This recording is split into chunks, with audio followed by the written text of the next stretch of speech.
चलो let's start. दिखाएंगे इस तरफ, एवरीवन दिस साइड. देखो देखो,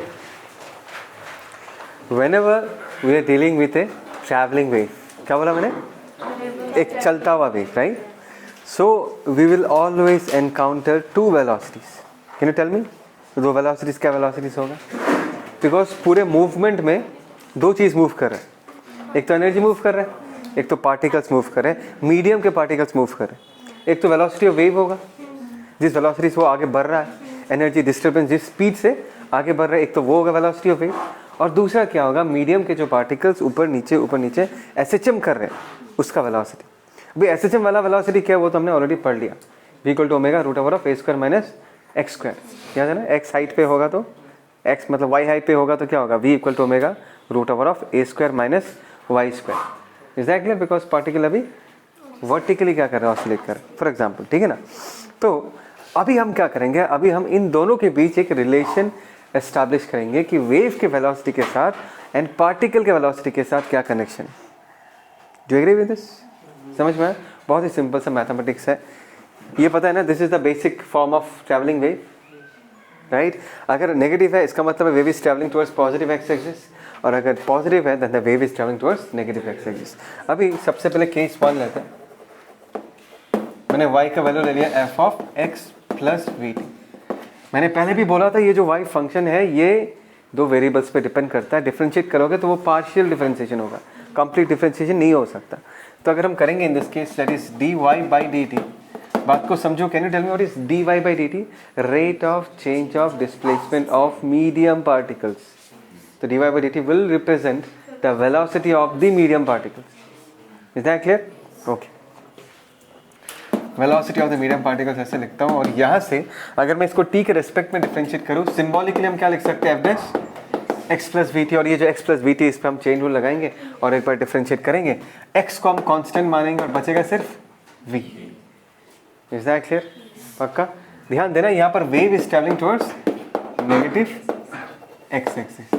ये ध्यान देना, ठीक है ना. तो यहाँ पर क्या आएगा, v dash f sorry v x plus v T. और देखो यहाँ पर जो ये v आया ना, ये कौन सा v है? t का पार्टनर, t का coefficient.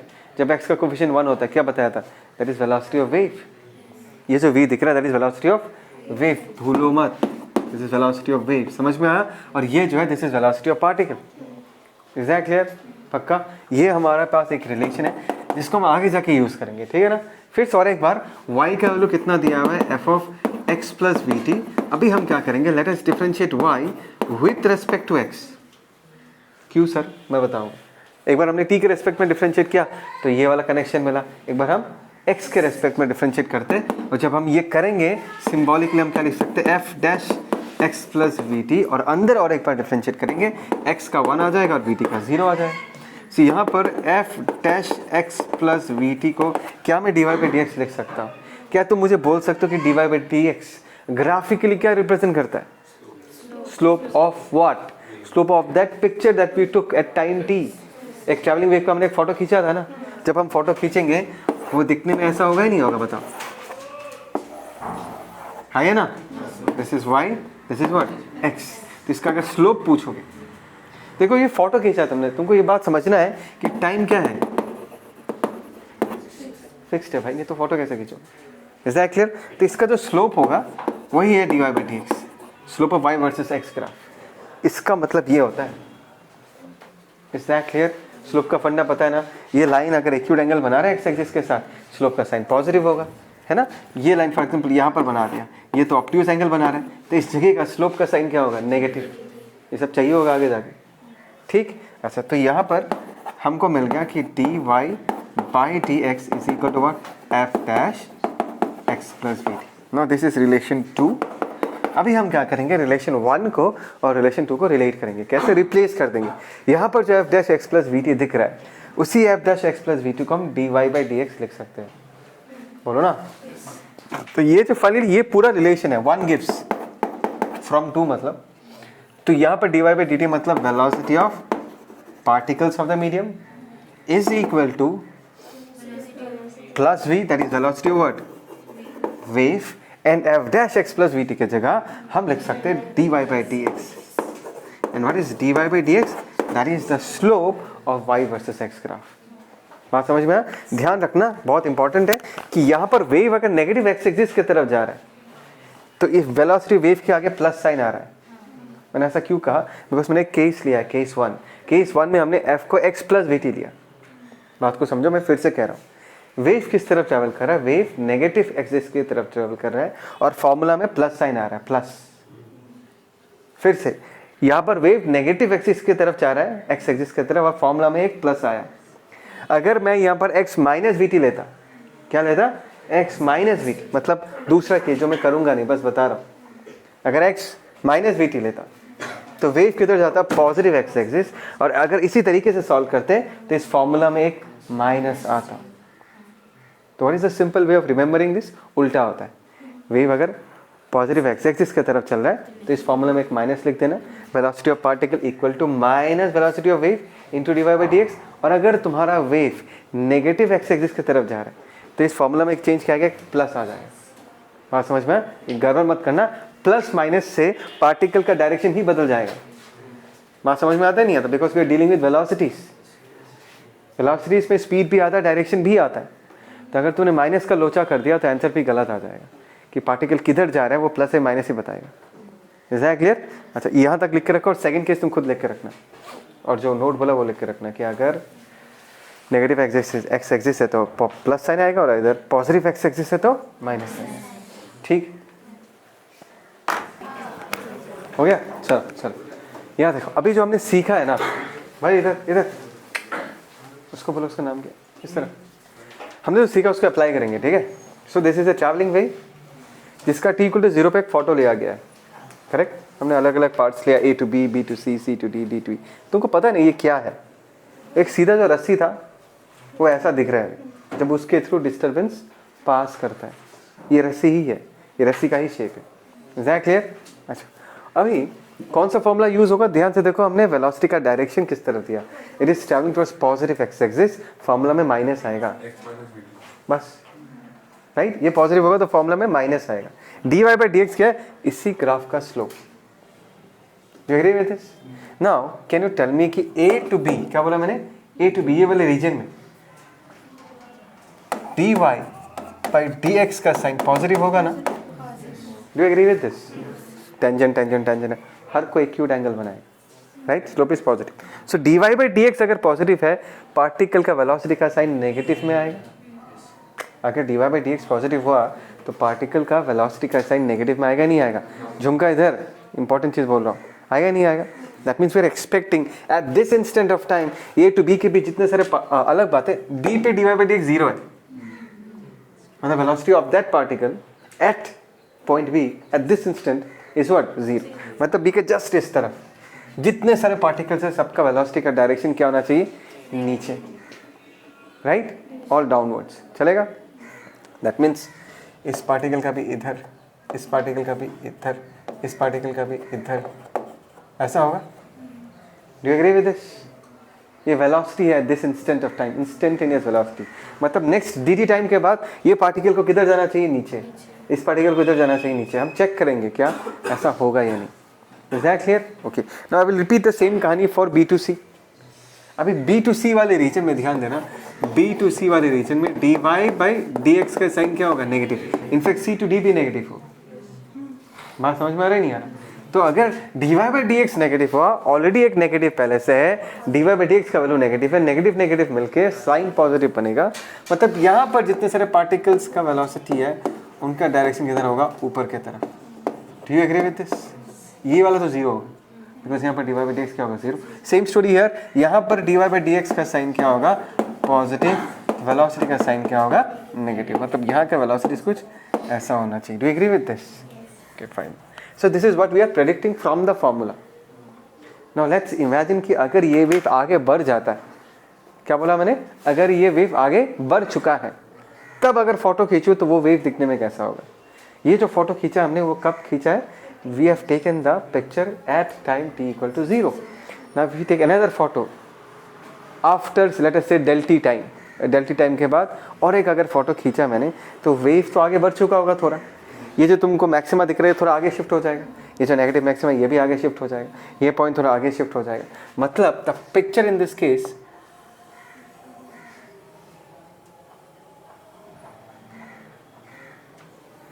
will look like this. Can I say this is the wave at t equal to del t? 0 पे ये था, del t टाइम के बाद ये नया पिक्चर है. बोलो ना. 2 फोटोज खींचा है मैंने, 2 फोटोज खींचे. एक खींचा है time t equal to 0, white वाला पिक्चर हो गया t इक्वल टू 0 का, and t equal to del t का जो फोटो खींचा वो येलो कलर का है. और ऐसा ही होगा ना, the graph will have shifted towards the, not the graph, the wave would have shifted towards the right. Is that clear? पक्का? तो ध्यान से देखो, ये पार्टिकल कहाँ पर है? यहाँ है अभी. ये पार्टिकल कहाँ है? यहाँ है अभी. ये पार्टिकल कहाँ है? यहाँ है अभी. ये पार्टिकल कहाँ है? यहाँ पर. ये पार्टिकल नीचे. यही तो प्रेडिक्ट किया था भाई. अगर वेलोसिटी नीचे की तरफ है तो पार्टिकल किधर जाएगा? नीचे ही जाएगा. सो del t टाइम के बाद ये पार्टिकल किधर मिल रहा है? नीचे ही मिल रहा है. इफ यू सी दिस, हमने ये प्रेडिक्ट किया था ये सारे पार्टिकल्स किधर जाएंगे? ऊपर. अभी कहाँ मिल रहे हैं लोग? सारे के सारे ऊपर ही मिल रहे हैं. तुमको समझ में आ रहा है नहीं यार? Is that clear? इन सारे पार्टिकल्स को हमने क्या प्रेडिक्ट किया था कि ये सारे नीचे जाएंगे. तो del t टाइम के बाद ये सारे हमको कहाँ मिल रहे हैं? नीचे ही मिल रहे हैं. फील आया नहीं आया तुमको? समझ में आया नहीं आया? पक्का? This is how you should look at this formula. Is that clear? Left की तरफ होता तो कर पाओगे, सेम ही चीज़ है. मैंने राइट की तरफ वेव को ट्रैवल करवाया है, तुम चाहो तो लेफ्ट की तरफ ट्रैवल करा के खुद एक बार सेल्फ एनालिसिस करना, तभी जाके कन्विक्शन आएगा. सिर्फ मुझे सुन के कभी नहीं आने वाला. You need to take your pen, you need to write it down on a paper and see for yourself कि क्या होगा एक्चुअली. Is that clear? अरे बोलो ना, हल्की तो समझ में आया? पक्का? अच्छा, एक के बाद बोलो कि अगर मेरे पास एक रस्सी है, उसको ऊपर नीचे, कल ही बताया था, कल ही दिखाया था एनिमेशन. अगर ऊपर नीचे मूव करवाता हूँ तो पल्स जनरेट होता है, वेव जनरेट होता है जो कि आगे ट्रैवल करता है.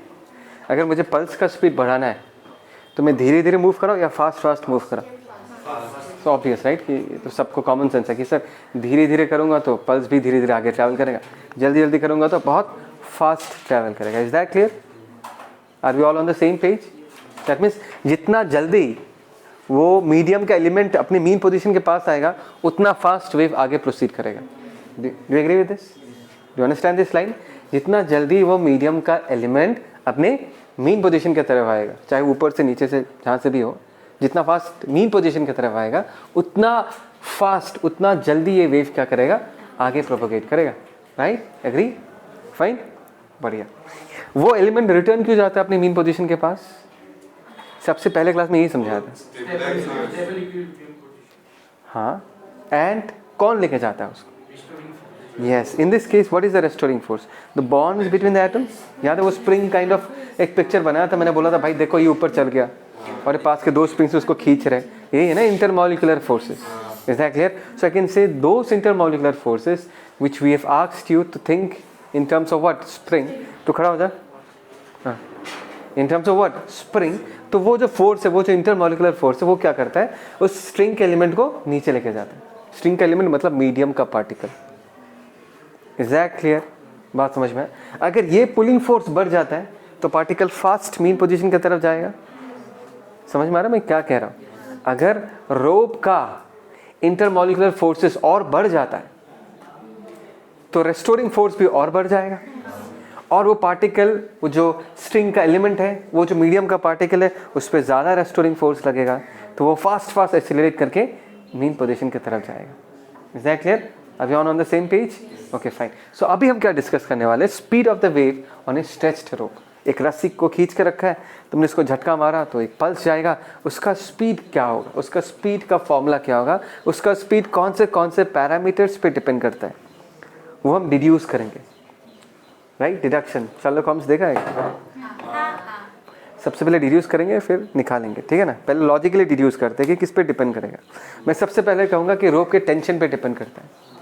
रोप का टेंशन जितना ज़्यादा होगा उतना फास्ट वो वेव उसके थ्रू ट्रैवल करेगा. ऐसा क्यों? बिकॉज मैंने तुम ऑलरेडी बेसिक.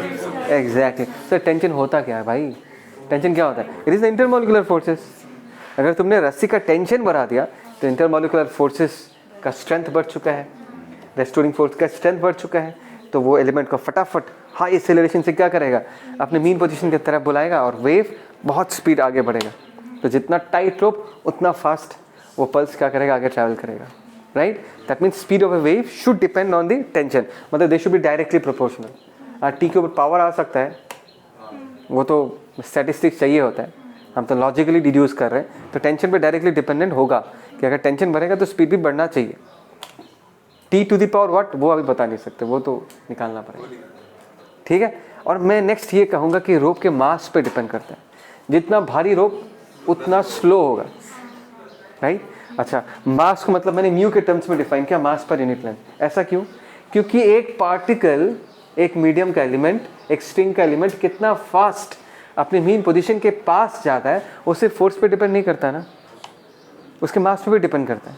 बिकॉज उसका एक्सीलरेशन इज F/m. F बहुत ज़्यादा है, ठीक है, एक्सीलरेशन बहुत ज़्यादा होगा, लेकिन अगर m बहुत ज़्यादा है तो एक्सीलरेशन कम होगा. एक्सीलरेशन कम होगा मतलब उस पार्टिकल को मीन पोजीशन तक जाने में टाइम लगेगा, तो वेव को प्रोपोगेट करने में टाइम लगेगा. दैट मीन्स जितना भारी रोप होगा उसमें पल्स का स्पीड कम होगा. Heavier the rope, more will be the mass, lesser will be the acceleration of the string elements, तो lower will be the speed of the pulse. Is that clear? पक्का. अब हम डिराइव करेंगे. हमने ये देख लिया, डिड्यूस कर लिया कि टेंशन के ऊपर डायरेक्टली प्रोपोर्शनल होना चाहिए.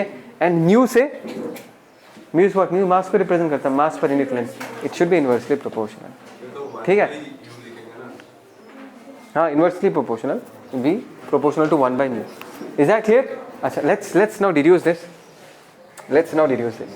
देखो, सबको पता है कि जब हम कैलकुलेशंस करते हैं ना, हम बहुत ज़्यादा एजम्पशंस ले लेते हैं, सिंप्लीफाई कर लेते हैं, फिर बिकॉज मैथमेटिक्स में तो कर ही नहीं पाएंगे ना. We always take ideal good nice cases so that our mathematics is easy, right? So the first thing that we're going to assume is that the size of the pulse, क्या बोला मैंने, the height या size of the pulse height मतलब ये, it is small as compared to the length of the rope. मैं last में बताऊंगा क्यों.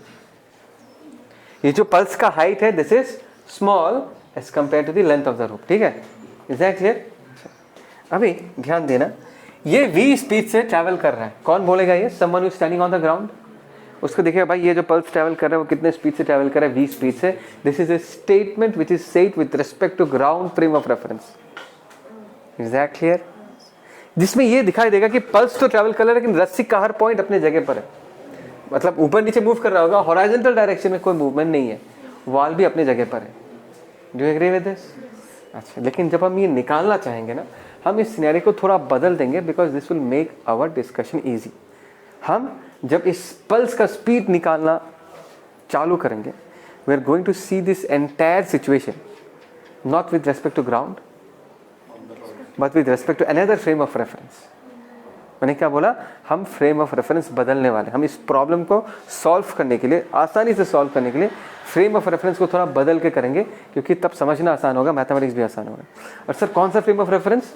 Will take a frame of reference. ध्यान देना, this is a frame of reference, we are sitting in it, मजे ले रहे हैं, पल्स को देख रहे हैं, और ये भी v स्पीड से ट्रैवल कर रहे हैं.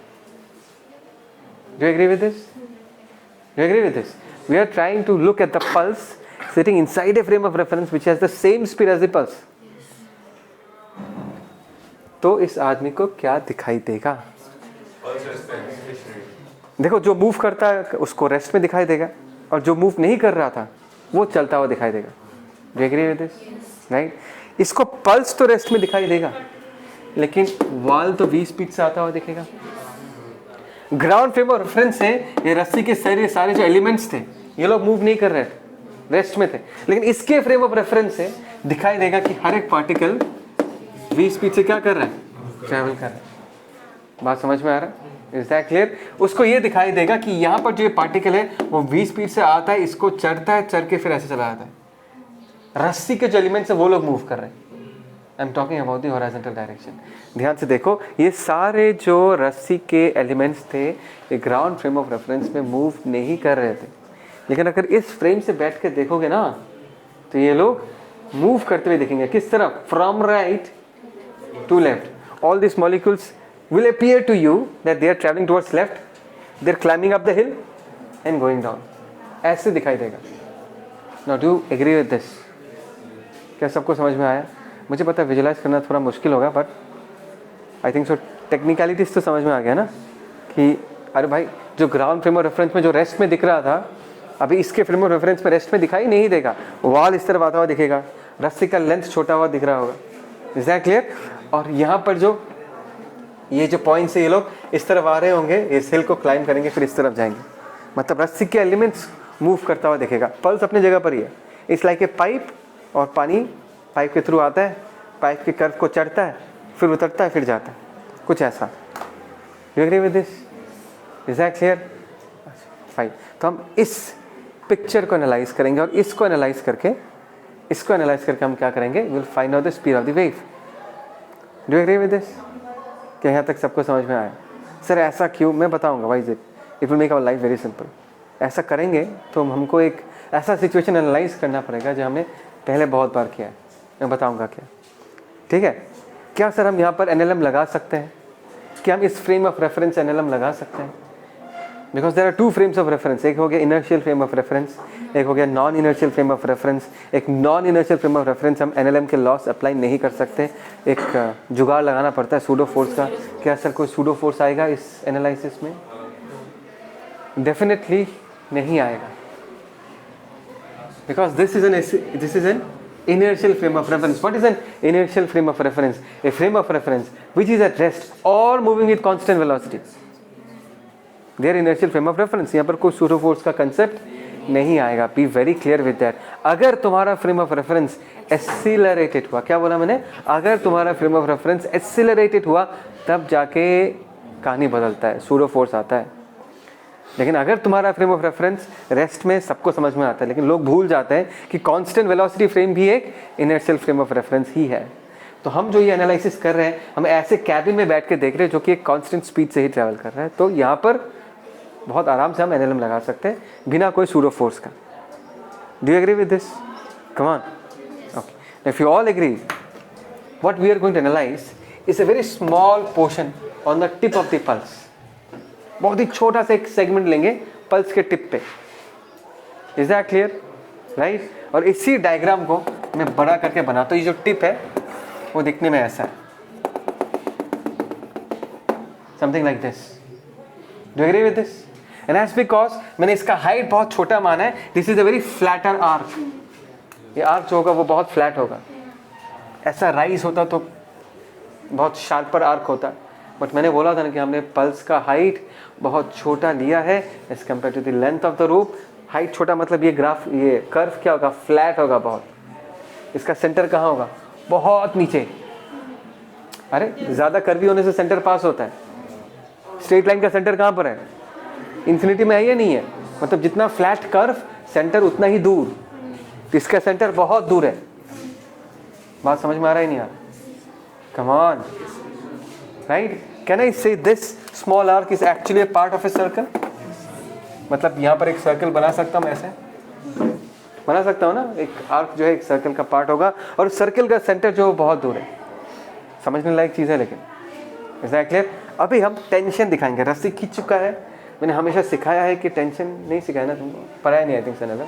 हमेशा याद रखना कि जो टेंशन लगता है, it is always away from the point of contact. T का डायरेक्शन ऐसा। Is that clear? ओके, दोनों टेंशन का डायरेक्शन ऐसा होगा। और तुमको क्या दिखाई दे रहा है? तुमको दिखाई दे रहा है कि ये तो पाइप है, ये मूव नहीं कर रहा। पाइप के अंदर जो पाइप के एलिमेंट्स है, जो रस्सी के एलिमेंट्स है, all of them are performing circular motion. All of them are travelling along this direction with speed of what? v। वो जो ग्रुप दिख रहा है ना, सारे रस्सी के जो एलिमेंट्स हैं, वो सारे के सारे रस्सी के एलिमेंट्स क्या कर रहे हैं? एक कर्व में मूव कर रहे हैं, एक सर्कुलर कर्व में मूव कर रहे हैं। बात समझ में आया? कितने स्पीड से ट्रैवल कर रहे हैं? v स्पीड से ट्रैवल कर रहे हैं। और भूलो मत, if anything moves in a circle, it has to satisfy a demand of mv square by r towards the center of the circle। वो डिमांड है। सप्लाई कौन करेगा? गाड़ी जब टर्न करता है उसी सेंट्रीपिटल डिमांड को सेटिस्फाई कौन करता है? फ्रिक्शन। पेंडुलम जब ऑसिलेट करता है उसी mv स्क्वायर बाय r की डिमांड को सेटिस्फाई कौन करता है? टेंशन। राइट? अभी वो डिमांड कौन सेटिस्फाई करेगा? वो तो अलग अलग फोर्सेस हो सकता है, बट डिमांड कितना होता है? mv स्क्वायर बाय r होता है। हम इस बार भी वही कंसेप्ट यूज करेंगे। फिर से ये सारे जो रोप के एलिमेंट्स है, क्या वो सर्कल में मूव कर रहे हैं? सर ग्राउंड के रिस्पेक्ट में नहीं कर रहे, लेकिन हम ग्राउंड के रिस्पेक्ट में इस प्रॉब्लम को सॉल्व नहीं कर रहे. We are solving the problem with respect to a cabin which is travelling with the speed of v. In this case the pulse will be at rest and the elements or the particles of the rope will be traveling with the speed of v in a circle. Do you agree with this? पक्का? Clear? अच्छा. Let us say इसका arc का center कहीं यहाँ पर होगा. Do you agree with this? But this is very very far away. बहुत दूर है. अगर ये बहुत दूर है, then these thetas are extremely small. भाई थोड़ा imagine करो यार, ये center बहुत दूर है तो थीटा तो बहुत ही छोटा होगा. Is that clear? भूलो मत. So if this is t, ध्यान देना, t का दो कंपोनेंट इधर आएगा. अगर ये थीटा है तो ये थीटा है, ये थीटा है तो ये 90 माइनस थीटा है, ये 90 माइनस थीटा है तो ये थीटा होगा. So this is t cos theta and this is what, this is t sin theta. The same story here. यहाँ पर कितना होगा? This is t cos theta और ये कितना होगा? t sin theta. It is a clear cut case. This t cos थीटास will cancel out and I will say that this 2t sin thetas is pointing towards the center of the circle. Do you agree with this? Sir कैसे? Sir ये तो इधर है, ये तो इधर है, centre तो इधर है. सेंटर इधर नहीं है. ये इतना फ्लैट है कि सेंटर को हम बहुत नीचे बोर्ड तो इतना यहाँ तक ही है ना यार, मैं कैसे बनाऊँ? तो सेंटर क्या है? बहुत नीचे. और ये दोनों भी बहुत नीचे ही पॉइंट कर रहे हैं. अप्रोक्सीमेशन समझ में आ रहा है? नहीं आ रहा था? हम क्या कहेंगे कि ये दोनों टी साइन थीटा किस तरफ पॉइंट कर रहे हैं? They are pointing towards the centre of the circle. समझो जितना फ्लैट, अगर पूरा फ्लैट तो इन्फिनिटी में होगा, हमने बहुत ही फ्लैट माना है इसको. Is that clear? तो हम ये कहेंगे कि भाई इस रस्सी को, सर्कल, रस्सी मतलब रस्सी के जो पार्टिकल्स है जो सर्कल में घूम रहे हैं, उनको घुमाने के लिए जो फोर्स रिस्पॉन्सिबल है वो है 2t sine theta and they will be providing the centripetal force. Is that clear? अच्छा, डिमांड कितना है? डिमांड के लिए हमको डेल एम चाहिए होगा. mv स्क्वायर बाय आर लिखना है नहीं लिखना तुमको? तो डेल एम चाहिए होगा ना. तो डेल एम कितना होगा? Mu into del S. What is del S? Del S is the arc length. बोलो भाई, इसका रेडियस अगर r हुआ, क्या हुआ? r हुआ. क्या मैं इसको डेल एस को r इंटू ट्वाइस थीटा लिख सकता हूँ? थीटा नहीं भाई, ट्वाइस थीटा लिख सकता हूँ. कोई डाउट? पक्का? ओके. सो ठीक है, म्यू ठीक है. This is mass. अभी बस हो गया प्रॉब्लम सॉल्व. अभी मैं बोलूँगा सेंट्रीपिटल एक्सीलरेशन कितने हैं? 2t sine theta. और ये कितना होगा? Del M v square by what? r. ध्यान देना, 2t साइन थीटा को क्या मैं थीटा लिख सकता हूँ? थीटा एक्सट्रीमली स्मॉल है. डेल एम की जगह क्या मैं लिख सकता हूँ? Mu r twice theta into v square by what? r gets cancelled. 2 theta gets cancelled. ध्यान देना, हमको यही v चाहिए था. We want to find out the value of v. v is the speed of the wave. In this case, v is equal to what? Root over of t by mu. And that is what we predicted. Velocity should be proportional to tension and it should be inversely proportional to the heaviness of the rope or the mass of the rope or the inertia of the rope, which is represented by what? Mu. Mu represents the mass per unit length. समझ में? हमारे NCERT में इसका proof नहीं है, dimensionally proof किया है, but मुझे लगता है कि इससे ज़्यादा फील आएगा तुमको एग्जैक्टली हुआ कैसे. ठीक है? सो दिस इज द फॉर्मूला. ध्यान देना, टेंशन किसका प्रॉपर्टी है? रस्सी का. म्यू किसका प्रॉपर्टी है? रस्सी का. And this is the velocity of a wave on a string. Right? अच्छा, क्या मैं इस फॉर्मूला का एक जनरल वर्जन लिख सकता हूँ? क्या मैं कह सकता हूँ कि टेंशन जो है वो उस रस्सी के इलास्टिक प्रॉपर्टी को रिप्रेजेंट करता है? जितना ज़्यादा टेंशन उतना ज़्यादा रेस्टोरिंग फोर्स. तो टेंशन की जगह मैं यहाँ पर क्या लिख सकता हूँ? इलास्टिक प्रॉपर्टी लिख सकता हूँ. और म्यू जो है उसके इनर्शियल प्रॉपर्टी को रिप्रेजेंट करता है. Do you agree with this? बात समझ में आया? मैं ऐसा क्यों कह रहा हूँ? मैं इसलिए कह रहा हूँ कि वेव सिर्फ रस्सी के थ्रू ट्रैवल नहीं करता. वेव हवा के थ्रू भी ट्रैवल कर सकता है, साउंड के थ्रू भी, सॉरी गैसेस के थ्रू भी ट्रैवल कर सकता है, सॉलिड्स के थ्रू भी ट्रैवल कर सकता है. हाँ, ये ना ट्रेन आ रहा है, टीवी में देखते हैं ना कि लोग पटरी में कान लगा के सुनते हैं, because sound travels faster in solids. Right? तो हमने रस्सी के केस में डिस्कस किया, आगे जाके सॉलिड आ सकता है, गैसेस आ सकता है, हवा आ सकता है, लेकिन फॉर्मूला का जो पैटर्न है वो पैटर्न हमेशा ऐसा ही रहेगा. बात को समझो. अगर हमने रस्सी को लेकर बात किया तो इलास्टिक प्रॉपर्टी का जगह टी आ गया और इनर्शियल प्रॉपर्टी की जगह म्यू आ गया. अगर ये चीज़ ऐसा होता, find out the formula for velocity of sound in A gas. Gas के एक पर्टिकुलर गैसियस मीडियम के थ्रू साउंड ट्रैवल कर रहा है, तो उसका फॉर्मूला क्या होगा पता है ना, यहीं से प्रेडिक्ट कर सकते हैं. एक गैसियस मीडियम का मॉडुलस ऑफ इलास्टिसिटी बी होता है, B, bulk modulus of elasticity. तो फॉर्मूला में ऊपर क्या आ जाएगा, बी आ जाएगा, और नीचे क्या आ जाएगा, रो आ जाएगा, बिकॉज वहाँ पर डेंसिटी क्या होगा, वॉल्यूम डेंसिटी होगा. तो हम इसको क्या लिखेंगे, रो लिख देंगे. समझ में आ रहा है मैं क्या कह रहा हूँ? Is clear? अगर तुमको कोई पूछे भाई इस रॉड के थ्रू जो साउंड ट्रैवल कर रहा है उसका स्पीड क्या है, रॉड के थ्रू अलोंग द लेंथ कौन सा मॉडुलस आएगा, वाई आएगा, यंग्स मॉडुलस ऑफ इलास्टिसिटी. जब साउंड किसके थ्रू ट्रैवल करेगा, जब साउंड उस रॉड के लेंथ के थ्रू ट्रैवल करेगा. Is that clear? ये आगे जाके हम दिखा सकते हैं. मैं मोस्ट प्रॉब्ली वो प्रूफ नहीं दिखाऊंगा, मैंने चेक किया तुम्हारे बुक में है नहीं, ऐसे टाइम वेस्ट हो जाएगा उस साउंड के प्रूफ को लेके. बट मैं आगे जाके तुमको बता दूंगा कि साउंड अगर गैस के थ्रू ट्रैवल करता है तो कितना स्पीड होगा, सॉलिड्स के थ्रू ट्रैवल करता है तो कितना स्पीड होगा. मैं सिखाना ये चाहता हूँ कि हर फॉर्मूला का पैटर्न यही होगा. ऊपर क्या आएगा, रूट ओवर के अंदर इलास्टिक प्रॉपर्टी, और नीचे हमेशा क्या आएगा, inertial property. Is that clear? चलो याद है, लेट्स स्टार्ट हियर. क्वेश्चन ऐसा है कि a transverse wave of lambda, lambda दिया 0.06 metre. Before you start off, lambda velocity और टाइम पीरियड का रिलेशन याद है ना. The easiest way to remember this is S equal to VT. S हो गया displacement, velocity into time period. ये तो याद रहेगा. What is lambda? Lambda is the distance travelled by wave in one full time period, right? तो इससे कभी भूलोगे नहीं. फ्रीक्वेंसी चाहिए तो इसको क्या लिख दोगे, ठीक है ना, ये याद रखना. देखो, a transverse wave of lambda 0.06 metre is produced at the lower end में. यहाँ पर लैम्डा का वैल्यू कितना है, 0.06. मतलब यहाँ पर एक पल्स जनरेट हुआ है, उसका लैम्डा 0.06 मीटर है. समझ में आया? कैसे आया that is not important. Pulse है एक जिसका लैम्डा 0.06 मीटर्स है. What is the lambda of the pulse when it reaches the top of the rope? यहाँ पर लैम्डा कितना है वो पूछा गया, ठीक है. जब ये पल्स ट्रैवल करके ऊपर की तरफ ट्रैवल करके जब यहाँ पहुँचेगा, यहाँ पर उस पल्स का लैम्डा कितना होगा, वेवलेंथ कितना होगा, वो पूछा गया है. सो पहला क्वेश्चन तुम्हारे दिमाग में ये आना चाहिए, तो जब लैम्डा बदल जाता है क्या, लैम्डा का मतलब 0.06 दिया हुआ है. अगर ऊपर पूछ रहा है मतलब लैम्डा बदल चुका है. नेक्स्ट तुम क्या सोचो कि लैम्डा क्यों बदला. Is that clear? उसका जवाब कौन देगा, वेलोसिटी एंड टाइम पीरियड. फिर तुमने देखा ओके, टाइम पीरियड जो है वो तो फ्रीक्वेंसी है. Frequency is the number of oscillations. मैं आज बता के रखता हूँ, फ्रीक्वेंसी सोर्स पे डिपेंड करता है. मतलब तुमने कितना बार जर्क्स दिया, the number of jerks will remain the same whether the wave is in the same medium or whether the wave has traveled from one medium to the other medium. Does not matter. frequency कभी नहीं बदलता. frequency solely किस पे depend करता है, frequency solely source पे depend करता है जिसने उस डिस्टर्बेंस को प्रोड्यूस किया है. उसके बाद वेव ट्रैवल करके जहाँ पर भी जाए, number of oscillations in 1 second is not going to change. क्या चेंज होगा, मे बी एम्पलीट्यूड चेंज हो जाए, लेकिन ऊपर नीचे कितना बार कूदेगा वो सोर्स ही डिसाइड कर लेता है. समझ में आया?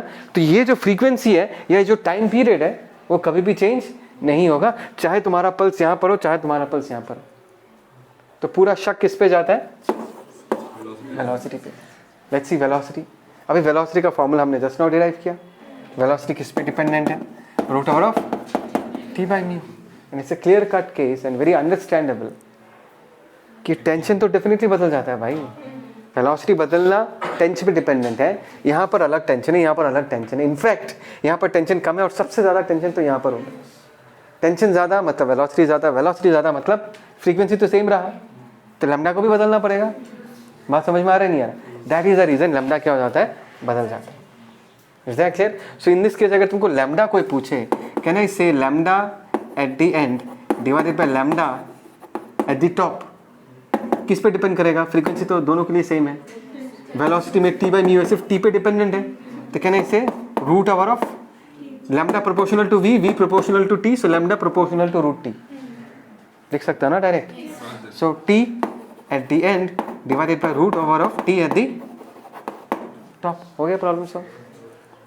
नहीं हुआ प्रॉब्लम सॉल्व? फिर से lambda is proportional to V and V proportional to root T, which means lambda proportional to what, root T. तो वही लिखा मैंने, lambda at the end divided by lambda at the top is equal to root T at the end divided by root T at the top. अभी T का value तुमको पता है, यहाँ का टेंशन, इस जगह का टेंशन का वैल्यू कितना होगा 2g, बोलो ना। और यहाँ का टेंशन का वैल्यू क्या होगा, टेंशन ये जो टी है ये रस्सी को भी बैलेंस कर रहा है, ब्लॉक को भी पकड़ कर रखा है, 6 + 2 कितना हो जाएगा 8g। बात को समझो। तो ये जो टॉप वाला है ये कितना है 8g, ये एंड वाला है 6g, lambda and the and वो भी दिया कितना 0.06। तो टॉप वाला लैम्डा तो आराम से निकल जाता है। सॉरी, अरे समझ में आया नहीं आया मैंने क्या कहा, इससे क्लियर। इसमें टेक अवे क्या है, नोट अच्छे से लिख के रखना कि फ्रीक्वेंसी सोर्स पे डिपेंड करता है। चाहे वेव ट्रैवल करके एक जगह से दूसरी जगह चले जाए या मीडियम भी बदल ले, आगे जाके पता चलेगा। इसमें तो मीडियम दिख नहीं रहा तुमको, लेकिन इमेजिन करो साउंड ट्रैवल कर रहा है, हवा से पानी में घुस रहा है, फ्रीक्वेंसी चेंज, स्पीड तो चेंज हो ही जाता है, speed depends on medium, right. लेकिन स्पीड बदलेगा तो लैम्डा भी बदलेगा ताकि फ्रीक्वेंसी सेम रहे। Is that clear? चलो ज्योतिर्मय, चलो याद है एवरीवन दिस साइड। देखो सबसे पहली बात यह कि रस्सी है, रस्सी का मास है, राइट, म्यू kg/मीटर, लेंथ L दिया हुआ है। Find the velocity of the wave as a function of x, velocity of the wave as a function of x। Second वाला क्वेश्चन बाद में करेंगे। वेलोसिटी ऑफ ए वेव का मतलब क्या है, v = √T/μ। ये तो पता ही है, स्ट्रिंग वेव का स्पीड का फॉर्मूला ये है। डेफिनेटली म्यू तो कांस्टेंट है, मुझे पता है वेलोसिटी टेंशन डिपेंडेंट है, and it is very obvious कि टेंशन x डिपेंडेंट। अलग अलग x पे टेंशन का वैल्यू क्या होगा, अलग अलग x होगा। तो तुमको सिंपली t को x के फॉर्म में लिखना है, तो तुम्हारा पहला part of the question solve हो जाएगा। Velocity as a function of x। Do you agree that tension is a function of x? Definitely यहाँ पर x का वैल्यू 0 मतलब tension 0। As we move up the tension will keep on increase. तो at a height x इस जगह पर tension कितना होगा, that is the first thing that you need to find out. किसी ने भी नहीं किया ये चीज़, मैंने देखा है। This is the most obvious thing that you have to do कि x साइड में कितना टेंशन है। कैसे करोगे इस क्वेश्चन को, FBT बनाओगे सबसे पहले, फॉर्मूला नहीं। क्या बनाना है तुमको, FBT। किस पोर्शन का, इस नीचे वाले का FBT बना दो। अगर नीचे वाले का FBT बना लो, ध्यान से देना, ये ऊपर वाला पोर्शन है, एक्चुअली मैं नीचे वाले का FBT बना रहा हूँ। दिस इज x है ना, यहाँ पर कुछ टेंशन t लग रहा होगा, this is actually eight a height of x, और ये t किसको बैलेंस कर रहा होगा, इस सेगमेंट के वेट को बैलेंस कर रहा होगा। और इसका वेट कितना होगा, mu into x, that is mass into what, g। This is an equilibrium. If this is an equilibrium तो t की जगह हम लोग क्या लिख सकते हैं, mu X. That is the answer to the first part of the question. Just value put करना है। v की जगह हम लोग क्या लिख सकते हैं, root over of mu x g divided by mu, mu gets cancelled, v equal to x g. This is velocity as a function of x। कितना टाइम लगना चाहिए इसमें करने में, there is nothing in this question. NLM ही तो है, बस tension as a function of x निकालना है। ये तो एक जेनेरिक प्रॉब्लम है एनएलएम चैप्टर का कि रस्सी के किसी एक क्रॉस सेक्शन में टेंशन कितना है बताओ, हाँ है ना। Is that clear? Now let's see the next part of the question. Find the time taken by the waves to reach the top. इस वेव को यहाँ से यहाँ तक पहुँचने में टाइम कितना लगेगा, लेके कौन जाएगा, वेलोसिटी, राइट। वेलोसिटी का फंक्शन हमने लिख के रखा है v equal to what, root over of x. So कितना टाइम लगेगा वो अगर हम निकालना चाहते हैं, कितना टाइम लगेगा वो अगर हम निकालना चाहते हैं, क्या मैं काइनेमेटिक का इक्वेशंस यूज़ कर सकता हूँ? Can I use the formula s equal to ut plus half at square? अभी तो बिना देखे तुम कैसे बोलोगे? हाउ डू यू नो जब ये पल्स ट्रैवल करेगा, ये कांस्टेंट एसिलेशन से ट्रैवल कर, how do you know about this? You know nothing about this. Do you know about this? Did you talk about this? हमने इसको कंक्लूड जस्टिफाई अब तक किया ही नहीं है। अगर एसिलेशन कांस्टेंट नहीं है, और whatever be the case, acceleration constant होने से भी एक मेथड तो हमेशा काम करेगा, दैट इज टू इंटीग्रेट। अरे वहीं से तो सारा फॉर्मूलाज आया है। तो यहाँ पर अगर v equal to root over x g है, v को मैं dx by dt लिख सकता हूँ, is equal to root over of x g लिख सकता हूँ। ध्यान से देना, dx by रूट एक्स, और यहाँ पर root G into D T लिख सकता हूँ। I can integrate. Time t equal to 0 पे x का वैल्यू क्या था, पल्स कहाँ पर था, एकदम बॉटम मोस्ट पॉइंट में था। Is that clear, right. और एट ए टाइम t यानी से वो कितने हाइट पे जाके पहुंचता है, x हाइट में जाके पहुंचता है। Is that clear? एक बार पॉज करना। क्लियर? समझ में मैंने क्या कहा? Okay fine. तो ध्यान से देखो, एक काम करते हैं, इनफैक्ट हम ये भी कर सकते हैं कि टी टाइम के बाद लेट से एक्स का वैल्यू क्या हो जाएगा, एल, मतलब कहाँ पहुँच गया, एकदम टॉप मोस्ट पॉइंट में चला गया, तो यहाँ से जो टी निकलेगा वही होगा आंसर। तो यहाँ पर हम क्या कर सकते हैं, डी एक्स बाई एक्स कितना होगा, X to the power N plus one by N plus one, limits क्या होगा 0 से लेकर एल तक, and this is root over of G into T. तो ये कितना आ जाएगा, ध्यान से देखो, 1 minus half that is half, और लिमिट्स पुट कर दूंगा तो कितना आ जाएगा, रूट एल माइनस 0, और नीचे क्या बच जाएगा, half, this is root G into T, and ऊपर आ जाएगा 2 root L divided by what, root G. So this is the time taken. भाई ये तो हमेशा ही वैलिड है, ये जो टेक्निक है, यहीं से तो हमने सारे काइनेमेटिक इक्वेशंस को डिराइव किया था। बात समझ में आता है नहीं आता? Is that clear? इसमें तो कभी गलती हो ही नहीं सकता। अभी अगर तुम काइनेमेटिक इक्वेशंस को यूज करना चाहोगे, so the first thing that you need to see is whether the acceleration is constant or not. That is the first thing that you need to check. This is method 1, sure short method. इसमें कोई गलती हो ही नहीं सकता, चाहे acceleration constant हो चाहे acceleration constant ना हो, ये हमेशा होल्ड करेगा। अच्छा, तो acceleration क्या होता है, dv by dt, बट ये करके तो फायदा नहीं है, बिकॉज यहाँ पर velocity is a function of x, तो हमको a का दूसरा डिफरेंशियल फॉर्म यूज करना पड़ेगा, that is v into D V by D X. समझ में आ रहा है मैं कैसे सोच रहा हूँ, D V by D T क्यों नहीं लेना, v into D V by D X क्यों लेना है, बिकॉज दिख रहा है आंखों के सामने है, v is a function of x, right. तो एक बात बताओ कि D V by D X कितना आएगा, अगर इसको डिफरेंशिएट करता हूँ, that is n x to the power, बोलो ना, n माइनस 1, और रूट जी तो ऐसे रह जाएगा, कॉन्स्टेंट है, राइट। तो ये फाइनली क्या आ जाएगा, ध्यान से देखो, ऊपर कितना हो जाएगा, रूट जी, और नीचे कितना होगा 2 और रूट एक्स, राइट। तो यहाँ पर पुट करते हैं, v के जगह हम क्या पुट कर सकते हैं, रूट ओवर ऑफ एक्स जी, और dv बाई डी एक्स की जगह हम क्या पुट कर सकते हैं, root over of G divided by 2 root X, and you are very lucky because this X is cancelling out, और इसका जो रिजल्ट आ रहा है वो सिर्फ g बाई 2 आ रहा है, which means this is a case of constant acceleration, and you will be able to use the kinematic equations. Before you do this, you cannot say. जब तक तुम ये नहीं करोगे तब तुमको पता कैसे चलेगा कि ये कर सकते हैं नहीं कर सकते। अभी हमको पता चल गया, जस्टिफाइड हो चुका है कि भाई अभी एक्सेलरेशन क्या है, constant. Now we can use the formula s equal to what, ut plus half at square. Can you tell me what is the initial velocity? Plus अगर यहाँ से चालू करेगा उसका वेलोसिटी तो 0 है, टेंशन ही 0 है, तो इनिशियल वेलोसिटी तो 0 हो गया। सो टाइम का वैल्यू हम क्या लिख सकते हैं, root over of 2s by e। अच्छा, s की जगह हम लोग क्या लिख सकते हैं, l, और a की जगह हम क्या लिख सकते हैं, g बाई 2। तो 2 बाहर आ गया, और ये क्या बचा, 2 into root over of l by g, and that is what we have got. बात समझ में आया? मैंने तुमको मेथड 1 भी दिखाया, मैंने तुमको मेथड 2 भी दिखाया। Is that clear? मेथड 2 कब यूज कर पाओगे, पहले तो ये जस्टिफाई करना पड़ेगा भाई एक्सेलरेशन कांस्टेंट है, ओके फाइन, अभी हम काइनेमेटिक इक्वेशंस को यूज़ कर सकते हैं। लिख कर रखना ये सब चीज़ें नहीं आता, यही चीज़ चाहिए तुम लोगों को। समझ में आया?